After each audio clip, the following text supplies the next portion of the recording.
بقول لك ايه، انت اكلت الاكل في التلاجة؟ مالك يا ابني شايل طاجن ستك ليه كده؟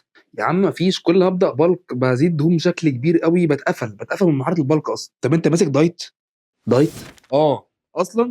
طب انا هشرح لك بقى كيف بدا البلك، واديك كام تب كده كويسه ليك، حطهم حلقه في ودانك عشان ما تزيدش دهون كتير في البلك. رقم واحد، تعمل دايت. مش معنى انك عايز تزيد انك ما تعملش دايت. دايت هنا بمعنى نظام غذائي، تخس تثبت تزيد هتمشي على نظام غذائي.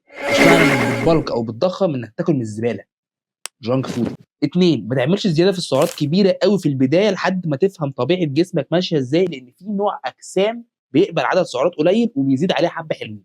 فافهم جسمك الاول واديله زياده بسيطه تدريجيا لحد ما تفهم الدنيا ماشيه ازاي. ثلاثه، اوزانك ما تكونش قليله حتى لو هتوصل بيها للفشل العضلي، لا انا عايز اوزانك تكون حوالي 80% من ال1 ار ام بتاعك، يعني اعلى وزن بتقدر تلعب بيه عده واحده. انت بقى تلعب